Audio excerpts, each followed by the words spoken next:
l'Organisation des Nations Unies a proposé 17 ODD, les objectifs de développement durable. Ils nous donnent la marche à suivre pour parvenir à un avenir meilleur et plus durable pour toutes et tous. Les ODD répondent aux défis mondiaux auxquels nous sommes confrontés, comme par exemple la pauvreté, les inégalités, le climat, la dégradation de l'environnement, la malnutrition, la santé, la paix et la justice. On a peu l'occasion d'être spectateur du quotidien d'une classe, brute, sans phare, fait de perfection et d'imperfection, de coups de génie et d'imprévus. Bienvenue dans Être prof, le podcast. Une série audio dans laquelle enseignantes et enseignants vous partagent leurs pratiques du quotidien, de la maternelle au lycée. Ségolène nous ouvre les portes de sa classe de 5e au collège de Trignac, tout proche de Saint-Nazaire. On découvre avec elle une séance autour des objectifs de développement durable. À la maison, j'ai été la dernière d'une fratrie d'une sororité, je sais pas comment on dit quand on est 3 sœurs, 4 sœurs. J'étais la dernière donc de 4 sœurs. Et donc j'étais pas la maîtresse, j'étais l'élève et j'étais à côté des peluches et c'était ma sœur qui faisait la maîtresse. Donc voilà. J'ai voulu à un moment prendre sa place de l'autre côté du bureau, même si c'est pas trop la place que j'occupe avec mes élèves.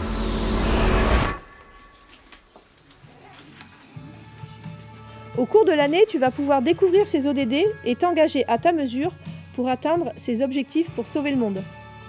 Dans chaque chapitre, nous travaillerons sur des ODD que tu pourras gagner. Et tu deviendras un ou une experte au service d'un monde meilleur. Bonjour Ségolène. Bonjour Nathalie. Qui es-tu Ségolène pour ceux et celles qui ne te connaîtraient pas encore sur Être prof ? Alors, je suis une prof de sciences qui est en activité depuis 2007, toujours en éducation prioritaire par choix. Et je suis donc aussi formatrice et animatrice du réseau de formateurs EDD, Éducation et Développement Durable, de mon académie. Parfait, quelle présentation. Alors, on découvre aujourd'hui avec toi comment tu mobilises les objectifs de développement durable sur toute une année. Est-ce que tu veux bien nous présenter alors la place des ODD dans ton année scolaire et spécifiquement ensuite la séance d'aujourd'hui?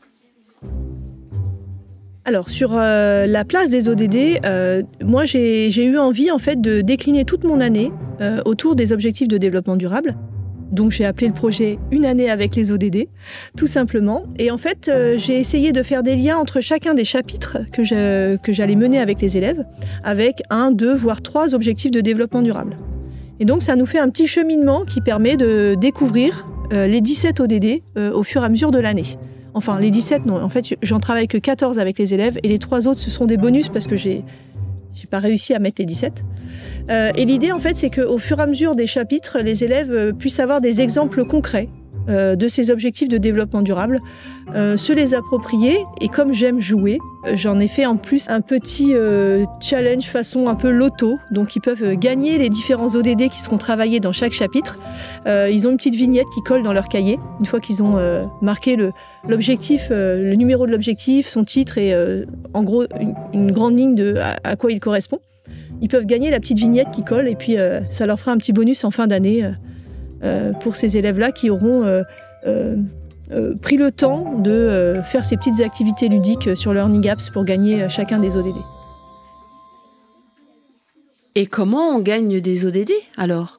Et tu viens de parler de Learning Apps, donc tu as 2 choses à nous présenter. Alors pour Learning Apps, c'est un site en ligne qui propose des petits exercicers très simples. C'est gratuit et on peut créer un petit jeu en quelques secondes. Et là, la petite activité qu'ils ont à chaque fois pour gagner l'ODD, c'est des débuts et des fins de phrases qu'il faut réassocier. Donc, ils ont plein de débuts de phrases, plein de fins de phrases, et ils doivent les remettre ensemble.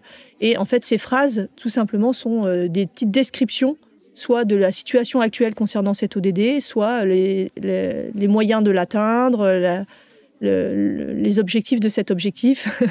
Voilà. En fait, c'est une façon de présenter l'ODD avant de pouvoir le gagner. Et donc, à la fin de cette petite activité, ils ont un petit message qui apparaît, recopie dans ton cahier. Et donc, c'est ODD numéro 6, par exemple, eau propre et assainissement. Cet objectif de développement durable permet à chacun d'avoir accès à l'eau. Je vous le fais de tête, mais c'est à peu près ça. Et ces petites activités sur Learning Apps, en fait, font écho à l'activité qu'on a fait en classe ou aux activités qu'on a fait en classe. L'idée, c'était que vous ayez un petit aperçu en fait, de toutes les dimensions en fait, du développement durable et de tout ce que ça recouvre. Les gens ne pensent pas toujours à égalité filles-garçons. Pour eux, c'est vraiment la préservation de l'environnement, de la planète. Et nous, du coup, cette année, on va vraiment travailler les ODD dans leur grande diversité.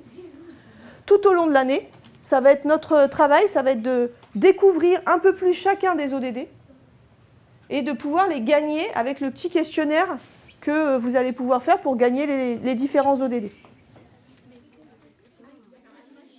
Petite précision peut-être pour ceux qui ne sont pas très habitués à ce vocabulaire des ODD, ça vient d'où? Qui les a formulés? Très bonne question, Nathalie, parce qu'effectivement, ça, c'est du jargon que moi, j'ai l'habitude d'utiliser en tant que formatrice. En fait, les objectifs de développement durable, c'est un accord qui a eu lieu par les Nations Unies. Ils se sont mis d'accord sur ces 17 objectifs qui permettent d'avoir un monde meilleur, en gros. C'est-à-dire qu'on dépasse la question simplement environnementale du développement durable et on va vers des enjeux planétaires, sociétaux, comme pas de pauvreté, égalité entre les sexes, lutte contre les discriminations. Et en fait, pour chacun de ces 17 ODD, ils ont fixé des objectifs et aussi un état des lieux. Donc on a sur le site des Nations Unies, on retrouve la page ODD.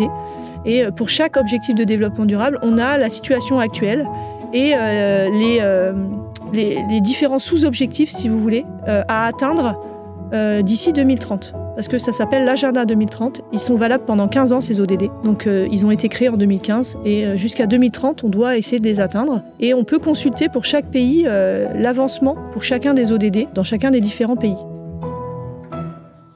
Ok, on t'a suivi ce matin avec 2 classes sur lesquelles tu as proposé 2 activités différentes. Est-ce que tu veux bien nous présenter les 2 activités ? Alors la première activité, c'est une activité qui permet de découvrir les 17 ODD. C'est une activité que j'utilise en début d'année. La première activité que j'utilise avant celle-ci, c'est une activité où on réfléchit sur les enjeux en fait, des ODD. Je leur donne 10 constats actuels et je leur demande de les classer par ordre de priorité. C'est déjà un premier moyen de découvrir un peu ces ODD. Et donc, ils doivent débattre dans la classe pour dire qu'est-ce qui est le plus important. Est-ce que le fait qu'il y ait moins de tant de pourcentage de gens qui vivent avec 1 euro par jour, ou bien plutôt, voilà, en fait, pour chaque ODD, il y a une situation actuelle. Ça, c'est ma première entrée pour leur faire un peu découvrir les enjeux de ces objectifs de développement durable. Et ensuite, j'ai envie de leur montrer un peu la diversité et le panel, mais aussi rendre un peu ça concret. Parce que quand on parle infrastructure et innovation, pour un élève de 5e, c'est pas très parlant. Et donc, j'ai inventé un jeu qui s'appelle ODD Découverte, qui permet en fait d'associer à chacun des ODD un exemple concret d'action qui pourrait l'illustrer. Sachant que j'ai choisi aussi ces exemples pour qu'ils puissent être discutables sur quel ODD on le place. Par exemple, il va y avoir une action qui pourrait aller dans eau propre et assainissement, l'ODD 6, mais aussi dans lutte contre les inégalités. L'objectif, c'est que les élèves vont devoir justifier leur choix et expliciter pourquoi ils posent la carte à tel ou tel endroit. Je mets apporter des aliments aux enfants malnutris dans inégalité réduite. Et pourquoi tu as fait ça ? Parce que c'est apporter des aliments aux enfants malnutris. Ouais, et donc pourquoi tu penses que ça permet avec inégalité réduite ? Ça peut les aider. C'est pour les aider, ouais. Ok. Dans la deuxième activité, on est dans la mission 3. C'est un chapitre qui s'appelle « Protéger les populations contre les risques liés aux phénomènes naturels ». Et dans ce chapitre, on va évoquer la question du risque et définir déjà ce que c'est que le risque pour ensuite voir comment on va pouvoir se protéger face à ces risques d'événements naturels. C'est un chapitre dans lequel on parle des séismes, on parle des tempêtes, on parle des courants, des tornades. Et donc là, l'objectif de cette activité-là, c'est une activité qui n'est pas un jeu à proprement parler, c'est une activité de coopération avec du matériel à manipuler. J'aime bien les leçons et les activités à manipuler. Je trouve que ça donne un support qui engage l'entrée dans l'activité. Et donc les élèves vont devoir arriver à la construction d'une définition de ce que c'est que le risque. C'est éboulement. Alors, Mais on dirait un barrage là. ouais. Donc du coup, ça va provoquer Barrage quoi d'eau. derrière? Inondation. Inondation. Enjeux, risques, aléas. Est-ce que pour aller plus précisément sur la description, quel type de carte tu utilises? Tu nous décris ces cartes et concrètement, quelle est la consigne qui leur est donnée? Alors pour une fois, j'utilise du matériel que je n'ai pas créé moi-même. C'est des petites cartes qui sont proposées par l'ISFEC, ISFEC, et qui en fait sont des cartes qui présentent différents risques. Et donc à chaque fois, on a un trio, on a 3 cartes qui vont ensemble. On a l'aléa, l'enjeu et le risque. Donc par exemple, pour l'aléa, on va avoir un volcan. Pour l'enjeu, on va avoir la ville de Pompéi au pied du volcan. Et du coup, le risque, on voit que la ville a été détruite suite à l'éruption volcanique. Et donc, il va y avoir 10 petites situations comme ça, 10 grandes familles de risques. Et les élèves vont devoir, dans un premier temps, donc, reconstituer le trio de cartes. Je leur donne aucune indication. Hein. Je leur dis pas qu'à chaque fois, il y a aléa, enjeu, risque. Ils ont le lot des 30 cartes. Et c'est à eux d'essayer de comprendre comment ça fonctionne. Donc, il y a ce petit temps-là de lecture, d'analyse des cartes. Et puis, une fois qu'ils les ont assemblées par 3, je leur demande de donner un nom, en fait, à ce paquet de cartes. Donc, par exemple... risque volcanisme ou bien inondation, tempête. Tu les as trouvés comment sur cette séance, tes élèves? En fait, l'activité en elle-même, je l'aime bien parce qu'il y a de la confrontation d'idées. C'est-à-dire qu'ils sont obligés de se parler. En plus, il y a beaucoup de cartes. Donc là, ils étaient par 4-5. Ils sont obligés de se parler pour réussir à faire les trios, parce que je donne un enjeu. Hein, ils ont 10 minutes pour réussir à reconstituer les paquets. Donc ça dépendait des groupes. Il y a des groupes où ils étaient très investis, il y avait vraiment beaucoup de communication.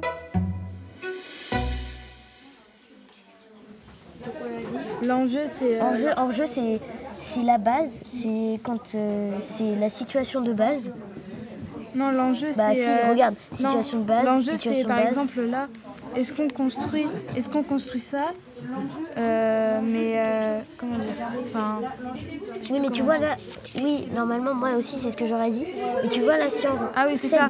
L'enjeu, c'est est-ce qu'on construit un barrage pour retenir l'eau, mais on prend le risque qu'il se casse et que ça crée une inondation avec toute l'eau retenue, en fait. C'est un peu ça. Et puis il y a d'autres groupes, au hasard de la constitution des groupes. Là, je n'avais pas fait des groupes hétérogènes que j'avais moi-même définis, ce que je fais souvent d'habitude. Il y a des groupes où c'était un peu plus compliqué, la mise en activité. Mais globalement, à la fin de l'activité, ils avaient reconstitué tous les paquets, et ils avaient commencé à donner des noms. Donc moi, mon objectif, c'était 10 minutes pour faire l'ensemble. Finalement, l'objectif était presque atteint. Le risque, c'est que le camion il meurt, quoi. L'aléa, c'est le problème, donc le camion lui-même. Et l'enjeu, c'est qu'il y a quelque chose pour mieux faire. Une solution. Donc, oui, voilà. Une solution. Pour résoudre le problème, on peut mettre... Ouais. Allez, on change de sujet. Si tu tournes le regard dans ta classe, elle est comment cette classe ? Alors ma classe, elle est pas très modulable parce que j'ai des tables qui sont fixées dans le sol, à mon grand regret. Je suis adepte de la classe flexible, c'est pas forcément facile. Donc je vois des élèves là, en l'occurrence dans cette activité, par groupe, qui discutent. Et puis autour, pas mal de bazar de la prof de sciences qui entrepose son matériel pédagogique. Et puis des bacs pour aller chercher les activités en autonomie et une montagne de choses sur mon bureau. Alors, tes tables sont fixes, mais tes élèves écrivent sur les tables. Oui, mes élèves écrivent sur les tables. C'est quelque chose qui est toujours très engageant pour les élèves. Rien que le fait d'écrire sur les tables, ça peut engager des élèves qui, au départ, sont un peu rétifs à se mettre en activité. Et ça coûte rien, un coup d'éponge et c'est parti. Donc voilà, ça c'est très pratique. D'ailleurs, on peut le faire sur n'importe quelle table. Nous, on a des paillasses de science en carreau, mais en utilisant des feutres en bois avec une mine grasse. Je ne vais pas citer de marque, mais voilà, on peut réussir à écrire et à effacer très facilement sur les tables. Alors, on va pas citer de marque, mais effectivement, c'est des crayons qui fonctionnent super, super bien, qu'on recommande chaudement. Dans chaque groupe, vous allez avoir un crayon pour écrire sur la table. Et ce que je vais vous demander, une fois que vous aurez fait les trios, ça va être d'entourer le trio de cartes et d'essayer de lui donner un nom. C'est parti pour 10 minutes. Tu dirais quoi de tes élèves qui, avec toi, sont accompagnés sur ces objectifs de développement durable? Est-ce que tu vois des choses naître chez tes élèves sur ce sujet-là? Alors oui, il y a des élèves qui, à la suite de ce projet-là, ont envie en fait de s'engager comme éco-délégués ou même dans des filières qui sont liées au développement durable. En fait, c'est pas le cas pour tous les élèves. Il y a des élèves qui sont hermétiques, qui vont pas collecter les ODD et pour qui, en fait, ma programmation annuelle un peu scénarisée, pour eux, ça va être avec Paris comme avec les autres profs, en gros. Et puis, il y en a d'autres pour qui, déjà, ça va donner du sens, qui aiment bien ce côté-là. Je comprends, en fait, le lien entre les chapitres. C'est pas juste, voilà, on passe au chapitre suivant, mais il y a un espèce de fil directeur. Puis, il y a des élèves qui ont envie de s'engager sur ces questions. Notamment, là, il y a 2 élèves de la classe qui sont venus me trouver rapidement après le début de l'année pour me demander quand est-ce qu'on allait procéder à l'élection des éco-délégués. C'est chouette, j'imagine, de voir ce que ça peut déclencher, non? Oui, c'est toujours agréable, même si moi, mon objectif, c'est de travailler sur ceux qui ne sont pas à la base sensibilisés à ces questions. Et c'est pour ça que chaque fois que j'ai des projets autour de l'environnement, du développement durable, je le fais avec l'ensemble de mes classes. Parce que je ne veux pas m'adresser seulement à un public d'élèves qui ont déjà envie d'eux. Pour moi, le vrai enjeu, c'est d'éveiller les consciences citoyennes de tous mes élèves, quel que soit de là où ils partent et de leurs appétences personnelles, on va dire. Si on prend l'exemple ici de Trignac, quelle est la probabilité pour qu'il y ait une éruption volcanique? Est-ce qu'il y a un aléa ici? Non, il n'y en a pas. Il n'y en a pas puisqu'il n'y a pas de volcan. Donc nous, on n'a pas d'aléa éruption volcanique. Est-ce qu'il y a un aléa pour les tempêtes? Ici, à Trignac, est-ce qu'on a un aléa pour les tempêtes? Oui, parce que par exemple, il y a quelques semaines, on a eu une grosse tempête à Trignac. Voilà, ici, il y a régulièrement des tempêtes. L'aléa tempête est assez fort chez nous. Est-ce que tu as rencontré une difficulté particulière sur la mise en place de ce projet, de cette manière de scénariser ton année? Alors, étant donné que je connais bien les objectifs de développement durable, que je suis déjà très engagée sur ces questions, ça a été assez facile de faire le découpage de mon année scolaire. Et puis, je pense que j'ai une discipline qui s'y prête peut-être aussi assez bien. Non, peut-être la plus grosse difficulté, c'est de le faire vivre au quotidien. Il faut toujours se rappeler, ah oui, mince, dans la leçon, j'ai oublié de rappeler quels étaient les objectifs qu'on devait gagner dans ce chapitre. Penser à leur demander s'ils avaient gagné des ODD depuis le chapitre précédent. Voilà, le faire vivre au quotidien, c'est quelque chose auquel il faut penser.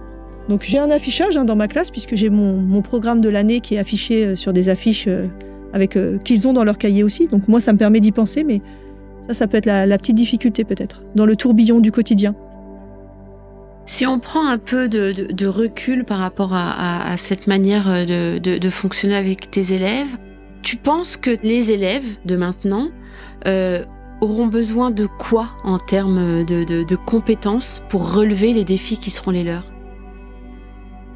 Alors, je vais prendre un truc qui fait un peu peur, mais déjà, si on peut réussir à ce qu'ils aient tous conscience du réchauffement climatique comme étant un fait scientifique avéré, parce que je n'ai pas trop d'expression du climato-scepticisme, mais voilà, l'actualité me fait peur par rapport à ces questions. Ce qui est véhiculé sur certains réseaux sociaux aussi, voilà, il y a des choses à déconstruire par rapport à ça. Et puis, voilà, c'est eux qui vont être dans la résilience. En fait, moi, j'allais dire, c'est terminé. Ma génération, c'est pas nous qui allons subir le gros du réchauffement climatique. Donc, j'ai envie de dire, avoir un bagage de connaissances scientifiques solides, parce qu'il y a des choix qui vont devoir être faits et c'est eux qui devront les faire. Et puis ensuite, comprendre que leur quotidien va être bouleversé par cette transition nécessaire. Et qu'on ne pourra pas se contenter de petits éco-gestes, mais que c'est vraiment des changements sociétaux qu'il va falloir opérer. Donc plus jeunes ils s'y mettent, plus facile ce sera. Mais on parle souvent de la psychologie du changement, c'est pas facile de partir vers de l'inconnu. Donc moi, mon ambition, ce serait qu'il n'ait pas besoin de changer, mais qu'il grandisse avec ça. Et si j'arrive à faire ça, j'ai tout gagné. Qu'est-ce qu'on voit sur celle où il y a écrit enjeu? Celle-là. Mais qu'est-ce qu'on voit dessus? Qu'est-ce qu'il y a de dessiné? Des maisons, voilà. L'enjeu, c'est quoi? C'est est-ce qu'il y a des personnes ou des biens qui pourraient être en danger? Le risque, c'est, si on prend l'exemple de l'éboulement, s'il y a des maisons en dessous, il y aura des blessés et des accidents. Voilà, en fait, le risque, c'est la combinaison entre l'aléa et l'enjeu. Qu'est-ce que tu dirais à tes collègues, et peut-être que tu le fais d'ailleurs en formation, sur s'engager sur cette démarche avec les objectifs de développement durable, quelle que soit la matière que l'on enseigne? Il y a quelque chose qui est assez fort avec les ODD, c'est que c'est une décision internationale. C'est-à-dire qu'on a ce poids, cette légitimité de l'ensemble des pays qui ont signé cet engagement à essayer d'atteindre ces ODD. Et je trouve que ça donne du crédit, ça donne du poids aussi à ces choix que l'on pourrait faire. Et puis, comme je le disais, ce sont les citoyens de demain et c'est de notre responsabilité de nous emparer de ces questions pour que nos élèves ne nous disent pas un jour « vous saviez et vous n'avez rien fait, vous ne nous avez pas préparés à ça ». On doit les préparer à ce que l'on ne connaît pas encore et qui sera leur avenir, leur quotidien. Et voilà, je pense que c'est important. Et après, voilà, c'est pas quelque chose qui est très difficile à mettre en œuvre. On n'est pas obligé de le faire sur toute l'année. On peut décider de pas consacrer un chapitre pour découvrir les objectifs de développement durable et faire des liens avec sa discipline. Je pense que, voilà, moi, c'est une discipline qui s'y prête particulièrement, mais en plus, c'est quelque chose qu'ils voient en histoire-géographie en 5e, les ODD. Donc, je pense que n'importe quel enseignant qui voudrait faire du lien avec ces ODD peut le faire dans sa discipline à partir de la 5e, en disant « si vous savez, vous avez vu en histoire-géographie, eh bien nous, en français, voilà comment on peut le travailler, comment on peut essayer de contribuer pour atteindre ces objectifs. » Et donc ça, j'imagine que c'est tout l'objet de ton rôle de formatrice. En partie, ouais. En partie, c'est sûr. Mais je pense que expliciter avec des exemples concrets, c'est aussi une façon d'outiller les enseignants. On parlait tout à l'heure en français de pouvoir faire des débats avec les élèves. Je pense que ça, c'est important. En mathématiques, il y a plein de calculs qu'on peut faire sur les effets de nos choix du quotidien. En physique, évidemment, le lien avec la montée des eaux, par exemple, il y a beaucoup de choses à faire sur le gaz à effet de serre. En langue, on peut travailler sur les verbes d'action du quotidien pour s'approprier, ou les formules je dois, il est interdit de, il faut. Tout ça, c'est des structures grammaticales que les profs d'anglais adorent travailler. Donc, autant les axer sur cette thématique-là. En fait, on peut le décliner dans toutes les matières. Merci beaucoup, Ségolène, de nous avoir accueillis. Eh bien, avec plaisir.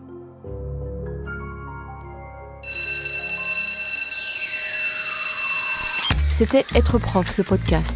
Une série audio animée par Nathalie Dreyfus, enregistrée par Yanis Dokuto, Théo Cancelli et Laurine Bonnefoy, montée par Jeanne-Marie Desnos, réalisée et mixée par Benjamin Masset et Yann Thierry, et produite par l'Acme Productions.